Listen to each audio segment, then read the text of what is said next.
me go ahead and introduce Rob to you. He is a clinical dietitian from Doctor's Hospital, and we're so grateful for him to come this evening and talk to you about a very important topic. I'll let him introduce himself a little bit about where he's from. I'm going to see if I can get our computer. All right. Well, thank you folks so much for coming this evening. It's also awesome just to see that all of you guys are making these lifestyle changes. You don't see it in a lot of people nowadays, but just the fact that you have the motivation and you're here. After a long day at work, you're here to learn more about nutrition and how you can become healthier. My name is Robert Benson. I am a clinical dietitian at Doctor's Hospital. I graduated in 2011 from Virginia Tech, and I moved down this way for the dietetic internship at University Hospital. And as soon as I finished that, I received my first job at Doctor's Hospital. So I'm currently doing that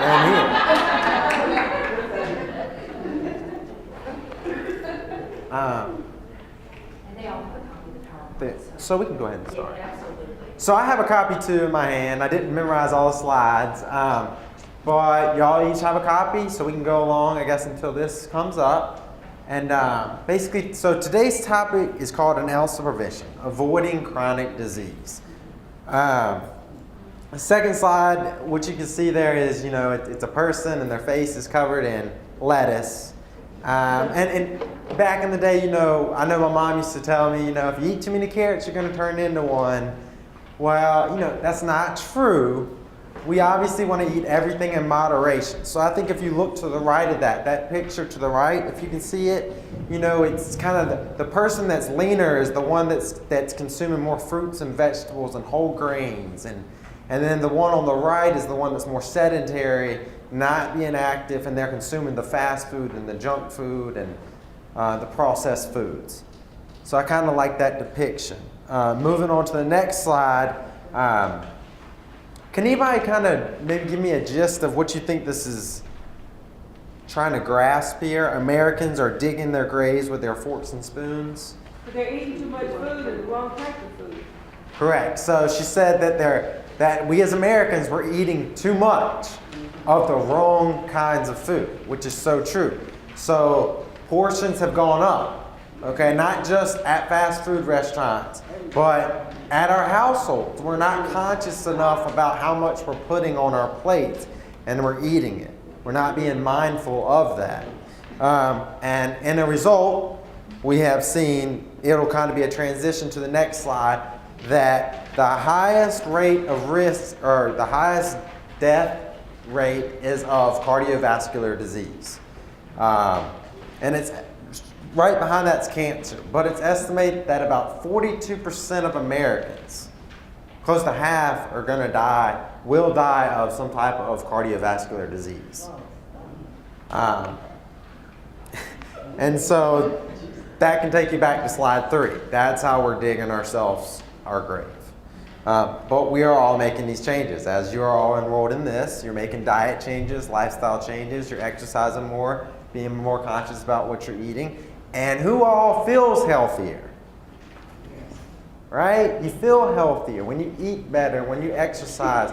Your body's happy, you're happy, everybody's happy. The next slide is disease mortality risk based on BMI. So as you can see in the middle, we have more of our normal BMIs. So a BMI of 18.5 to 25 is normal. Okay. Now when you go above that, we start to see mortality rates increase in the overweight and then drastically increase in the obese population. Well, we also see that in the underweight population as well. And there is a correlation between underweight and obesity. Does anybody know what that might be?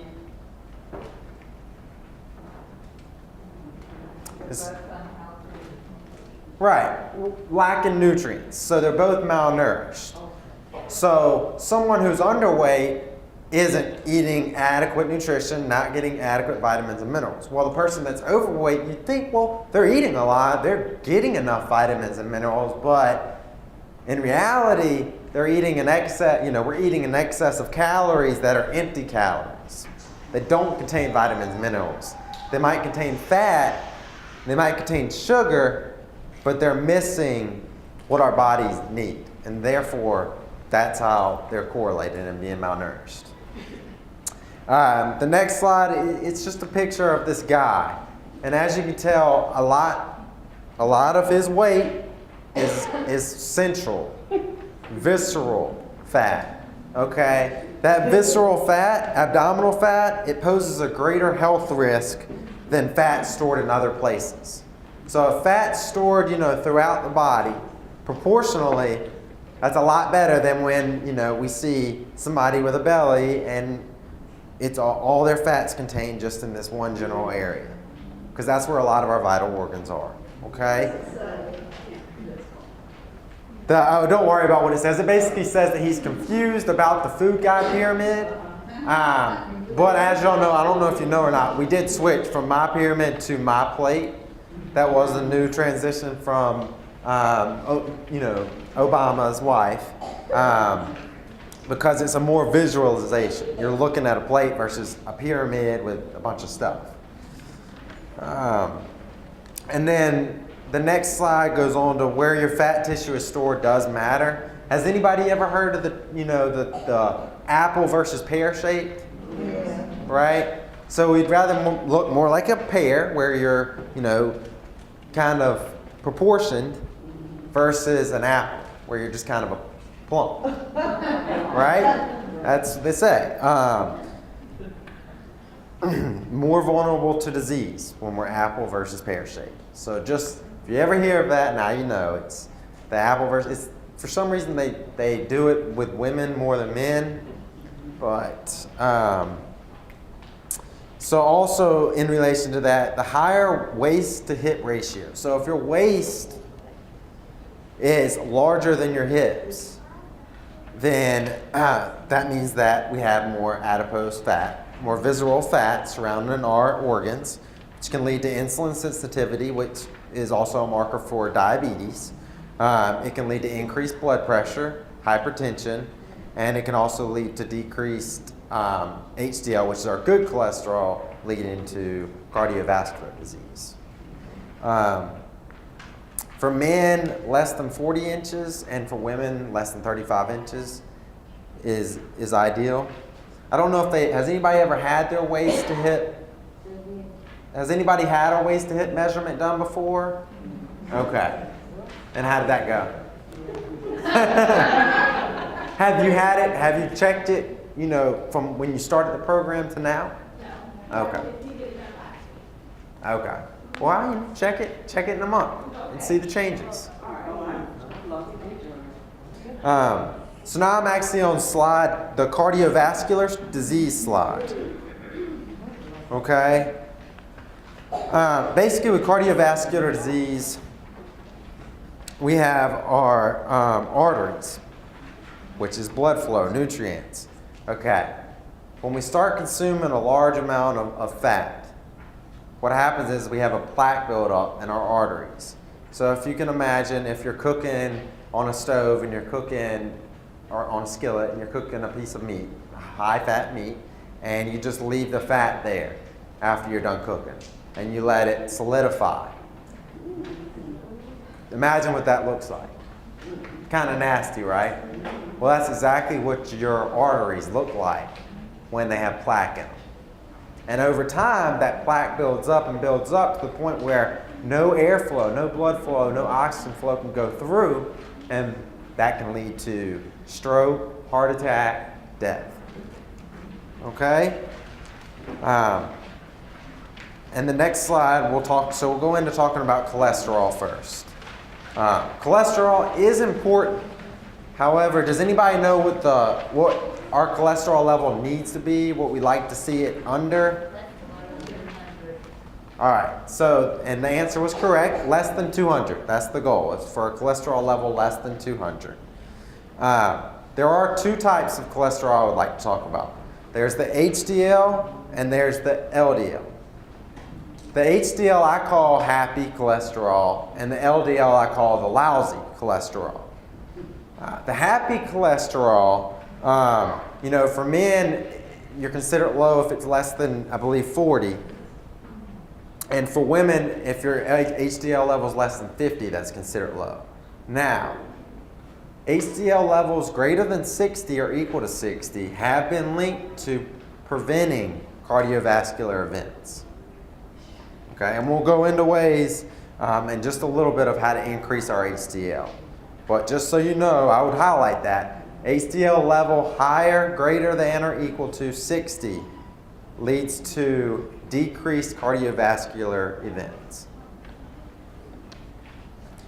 And for LDL, it's ideal, we'd like to see below 100, but definitely below 129 is a target. Okay? Triglyceride, that's another component. High triglycerides can lead to cardiovascular events. We like to see below 150. Has anybody had their triglycerides checked lately? Anybody at 150 or below? You are? You are? Good, good. And basic triglycerides, they are a form of fat that's made in the body, and it can come from a high consumption of sugar. So simple carbohydrates, refined sugars like what you would find in sugar-sweetened beverages. Overweight and obesity coming from your diet, as well as things like smoking and inactivity. All of these can lead to high triglyceride levels, which can then lead to heart disease, diabetes, hypertension. See how they're all related. And if your triglyceride level at the bottom there, it says greater than 499, I promise you'll probably be in the hospital. I mean, if I've ever seen a level that high, I haven't even seen a level that high in the hospital yet. So, but your goal there is to keep it, around 150 or below. So how do we do this? How can we lower our LDL and increase our HDL and altogether lower our total cholesterol? Lowering our LDL. So mainly to improve or decrease our LDL levels or our lousy cholesterol. Does anybody have an idea of what we can do in terms of diet without looking at the PowerPoint? Okay. So Cheerios, oatmeal, those would be good. The main thing is limiting your saturated fat, which is going to come from animal products. So meat, red meat, chicken with the skin on it and turkey with the skin on it. Then dairy products, whole milk, cheese. Cheese tends to be really high in saturated fat. So, if we're going to do meat, it's okay to have a steak every once in a while. But when we do the chicken and when we do the turkey, try to take the skin off if you can. Keep it on there for cooking to keep the moisture in. But once you're done, if you can take it off, that's just a healthier way. Also, cream sauces, those tend to be higher in saturated fat as well. So if you go to a Mexican restaurant, it's not bad to eat the salsa that they provide you. We get in trouble when we get the queso dip with that, right? Or we eat the whole basket of chips like I did the other night, and then we ask for another basket before we've even gotten our meal. And trans fat. Now, trans fat is going to be what we find more in processed foods. These are going to be, who in here eats chips and cookies? Okay? Any processed food, so instant grits, instant mashed potatoes, right? All of these products contain trans fats, which can increase our LDL. So when we're focusing on lowering our LDL and total cholesterol, focus on those things. Somebody mentioned earlier about reading food labels. Spectacular, awesome. That's important, very important. However, unless it makes a claim about trans fat, it doesn't have to put the percentage of daily value on there. You know how most will have a percent on there based on a 2,000 calorie diet, but trans fat is not one of those. So just be cautious. If it's a highly processed food, you probably know it contains some amount of trans fat. And the next slide obviously just goes into that more. That's your trouble food. So a hamburger or a pizza, donuts. I mean, we all love donuts. And mainly, eating out.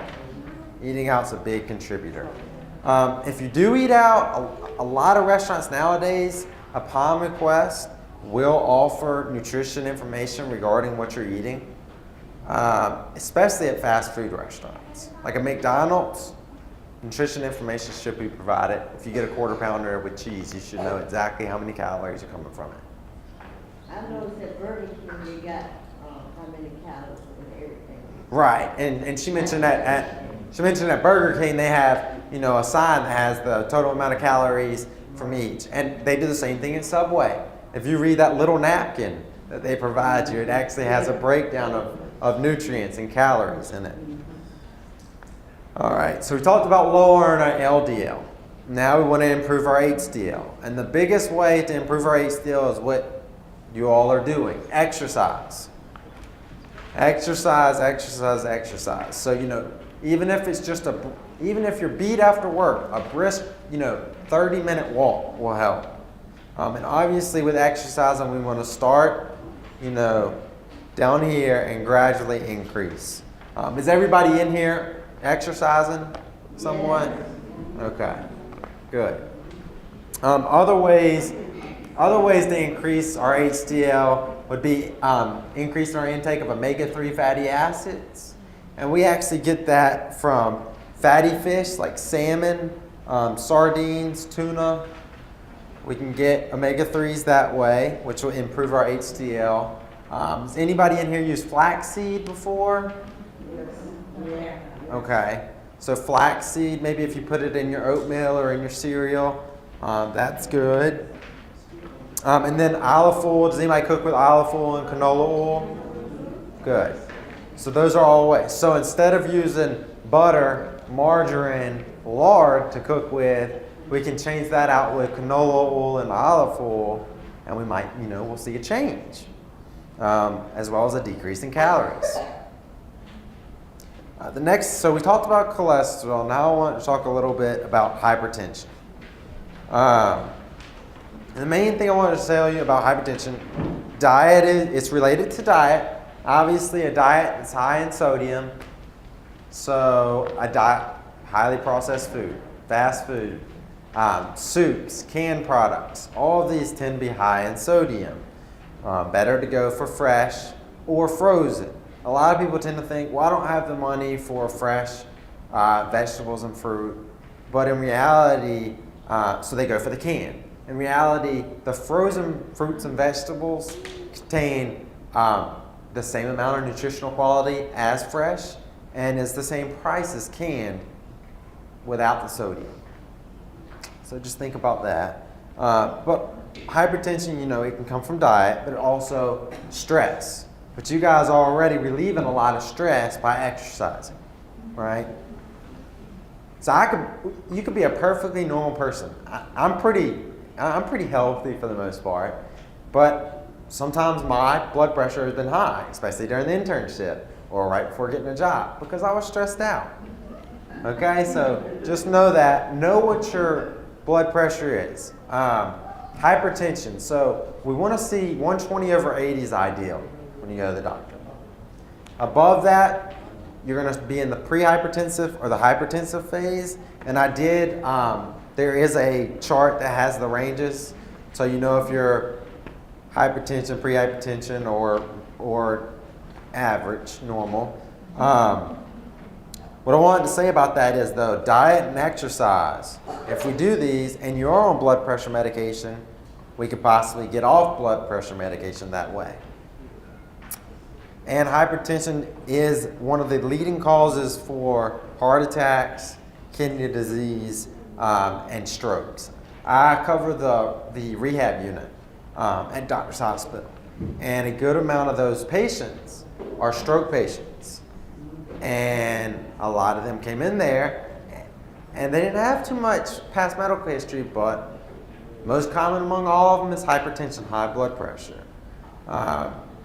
Things that we can do to change, do we all use the salt shaker a lot? So what are y'all using in place of salt to add flavor to your food?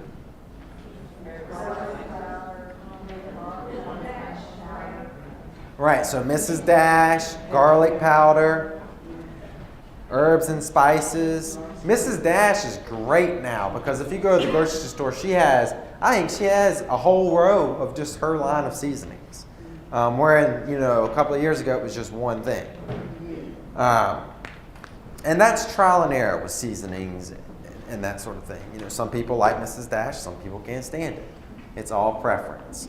But it's finding what your taste buds have to get used to it again. So people, that are 80 years old, well, they grew up eating table salt and salt on all their food. So it's tough to transition out of it, and it's tough for your taste buds to get used to something that doesn't have salt on it. But in reality, there's so much sodium already in all the food that we cook, we don't need extra. And then this one picture of the United States.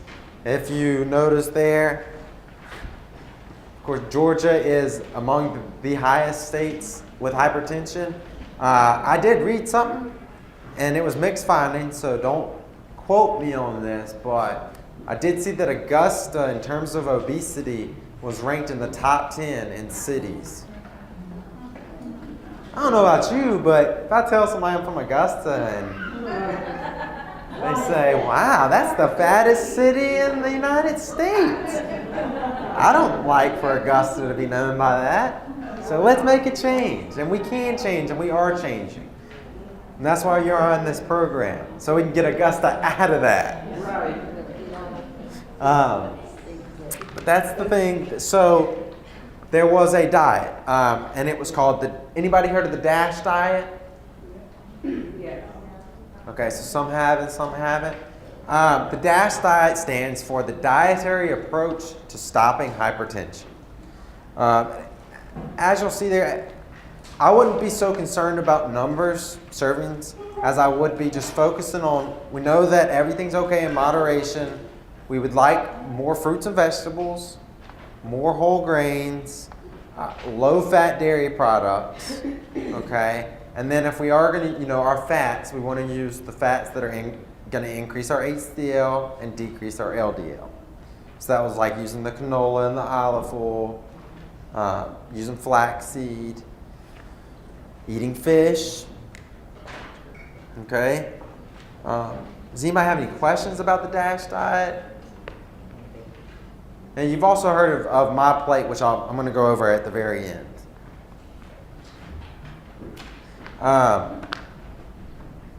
The last thing I wanted to talk about, not about that, I wanted to go into osteoporosis.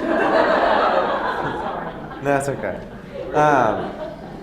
Osteoporosis, the only reason I kind of put this in here and bring it up is it is a big risk factor once we are above the age of 50.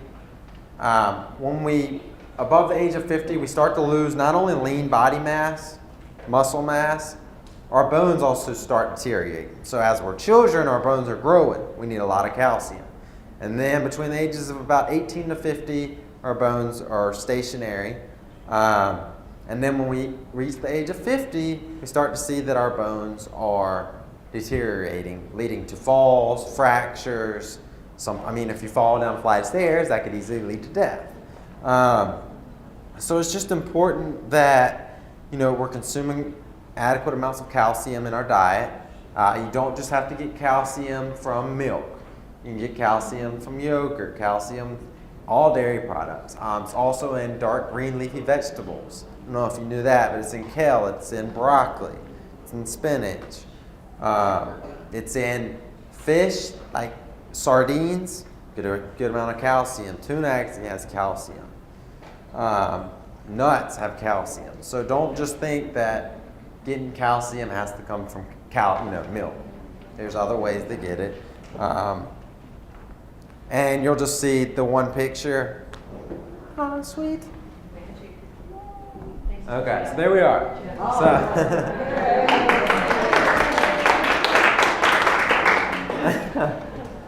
So like I talked about, osteoporosis is the softening, deterioration of, or loss of bone density. Once again, at Doctor's Hospital, in the rehab unit, a lot of the people up there are up there because they had surgery on a fractured bone. And a lot of that is just from, like I said, their bones have deteriorated over time. So also some people will take, calcium supplementation is warranted. This is just, if you can see this is a normal bone. And then this is where the bone with osteoporosis, if you can tell, that's where the bone has lost calcium deposits. So the bone's starting to deteriorate. Now, we can also have it where we have too much calcium, and then we actually start to have calcium deposits. And calcium deposits are not fun either, and both are deadly. So, adequate amounts. So this is adequate amounts. So like I said, 1,000 between the ages of about 19 to 50, we need about 1,000 milligrams. Once we hit the age of 50 and above, we want about 1,200 milligrams. Does anybody have to take calcium supplementation? Okay. Do you also have to take vitamin D with that? Yes. Okay.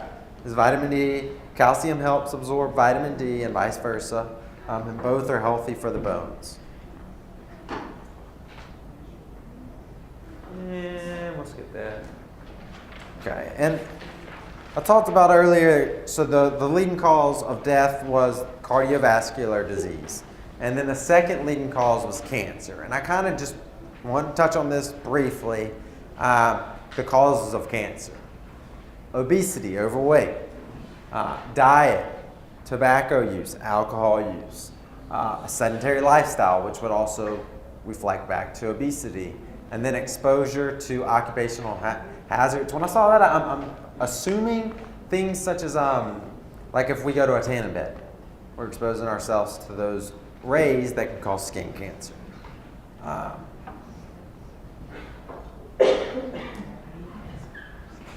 Ways to prevent cancer.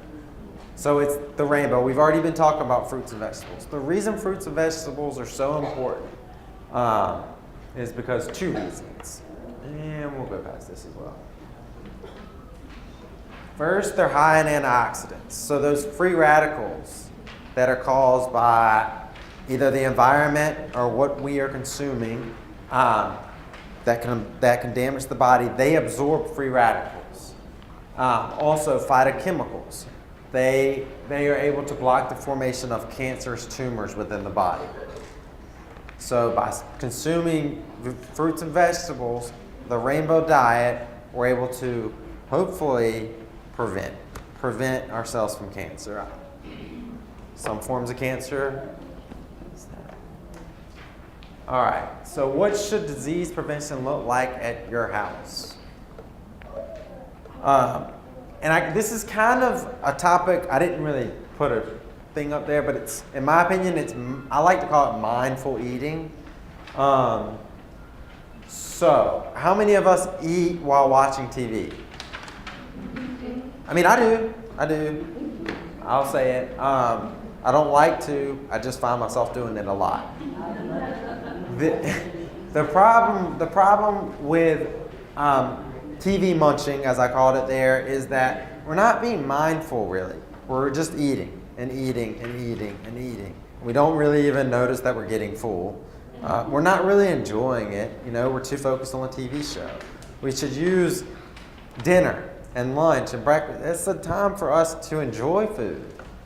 We shouldn't just be sitting there on the couch, watching TV, eating potato chips with a sandwich and a soda in hand. If we can avoid that, we might be able to avoid excess calories. Also, does anybody eat while driving, on the go? All right. So on the go, so once again, we're not being conscious of what we're eating. A lot of times it's fast food because it's on the go. And we're also trying to eat it pretty fast. We're probably trying to get somewhere. When we eat it really fast, it's just, we want to be slow so that our bodies can metabolize it adequately. Okay? And just family. I just like to talk about this. I know growing up, my mom's just crazy. She's very OCD. But growing up, we always had a menu. And it was on the fridge, Monday through Sunday, exactly what we were having that night. And so as a kid, obviously, I would see what we were having, and I didn't want it. And I'd ask her if I could have something else, and she'd say, sure, you can go make yourself a sandwich. So it was either have, but I think it's important kind of, if we want to eat a balanced diet, to kind of know what we're eating every night so that we could be sure to include, a fruit, a vegetable, a lean source of protein, some whole grains versus eating on the whim. Does that make sense? If we have just like anything in life, if we don't have a schedule at work of tasks, then the tasks aren't going to get completed. So that's all I really wanted to put out there. And then obviously, if you have kids, we've obviously seen kids, I believe it was our kids' generation, their generation is the first generation that might not outlast their parents. I believe that's correct. In my opinion, that's pretty sad. A lot of the reason why I say it's so sad is because it's not the kid's fault. It's us as parents. It's our fault. It's our responsibility. If we eat poor, they're going to eat poor. If we allow them junk food, they're going to eat junk food. If we give them whatever they want, they're going to eat whatever they want. Or if we don't provide anything, they're not going to get anything. So the obesity epidemic in children really starts with us and how we're raising our kids and what we have available in the house. And that's all I really wanted to mention about that. And this is what I was talking about. So does anybody know what March is?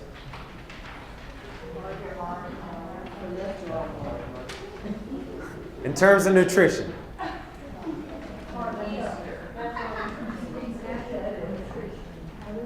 You read it, but you got it. So March is National Nutrition Month. And this right here is actually the slogan from last year, and I love it because it symbolizes everything I pretty much talked about today and everything that y'all are doing. So for heart health, we really want to focus on how we have whole grains, how we have lean sources of meat, our fish, our chicken, pork loin, and then how you have, brown rice, whole wheat pasta, a sweet potato instead of a baked potato, as well as knowing the portion sizes. So look at a plate. Half your plate shouldn't be mashed potatoes.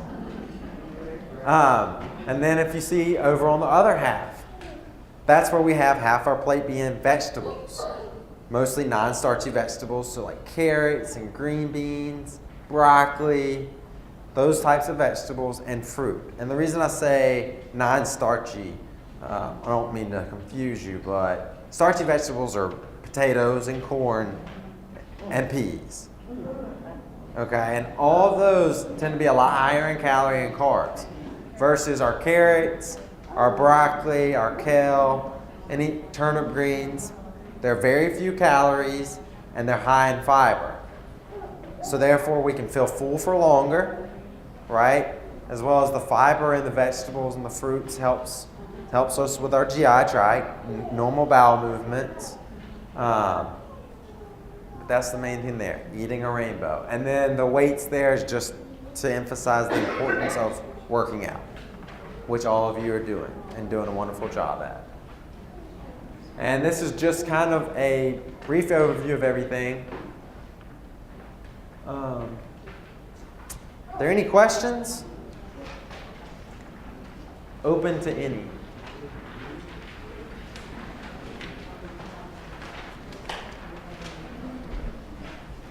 Yes, ma'am.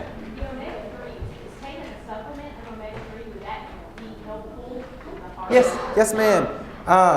Omega-3s, they decrease inflammation. So obviously, the question was taking omega-3 You're talking about fish oil? Yeah. Okay. So the question was, is taking fish oil beneficial?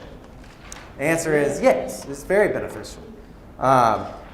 Same effect it would have on the diet. Obviously, it's better. We like to get food first, okay? But it's not harmful to take fish oil. It is good for the heart as well as good for the brain, okay? Only concern is if you're on Coumadin, a blood thinning medication, that's the only time I'd worry about that. I have to ask the doctor. But no, it's extremely worthwhile to take a fish oil. Because my husband is on blood pressure medicine, so. Blood pressure's okay. I was talking about blood thinning. Yeah, no, he's not on blood. Yeah, thinning. no, It's just- absolutely okay. Help out. Absolutely. Great question. Yes, ma'am.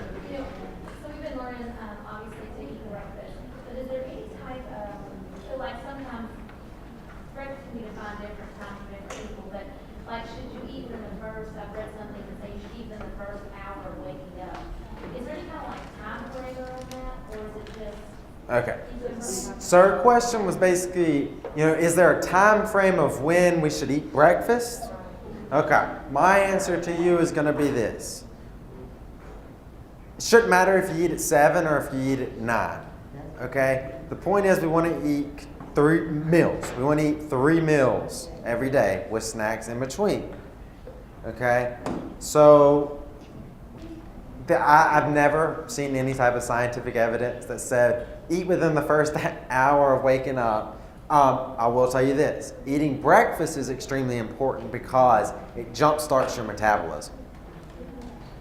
So if we eat breakfast, our metabolism started up sooner. Because I'll see a lot of patients at the hospital and I cannot understand how they got so big. Because they tell me they only eat 1 meal a day. Well, They cook all day long. right. It might be too much. And then the meals that they are eating extremely high in calories, empty calories, and once again, like I said, they're not jump-starting their metabolism. They eat a lot of snacks. And then they eat a lot of junk food snacks throughout the day, absolutely. So I'm not fooled when they tell me that they're eating fine and all that. And I did forget to mention one thing. I wanted to talk about fiber in terms of heart health. Don't worry about I don't know if y'all ever asked about soluble versus insoluble. There are 2 different types of fiber. Just include fiber in your diet, and you're going to do that anyway by doing what I was talking about earlier with the fruits and vegetables and whole grains. Because fiber, like I said, it can make us feel full for longer. Our bodies don't digest it, okay? Makes us feel full for longer, meaning we consume less at one period. And it also helps with the GI, bowel movements, okay? Yes, ma'am. I have a question. Is it exercise in the morning? Should you eat before you exercise or after exercise? Okay, good question. Or is that eating your main breakfast? Good question. So the question was, should you eat, if you exercise in the morning, should you eat breakfast before or after? I honestly, what time do you exercise? Okay. For me, that would be really difficult to eat a heavy breakfast before I went. But what I would recommend is eating a snack, some that has carbohydrates in it, maybe even just like a half bowl of oatmeal, something small, but that'll hold you over through the workout. And then afterwards, replenish your body with a full breakfast. I wouldn't go work out on an empty stomach, but I also wouldn't go work out on a full stomach. So I would eat a snack before, and then afterwards replenish your body. That's what I do, at least. So. Yes, ma'am. Okay, I'm a food and nutrition services, so I'm a clinical dietitian at Doctor's Hospital.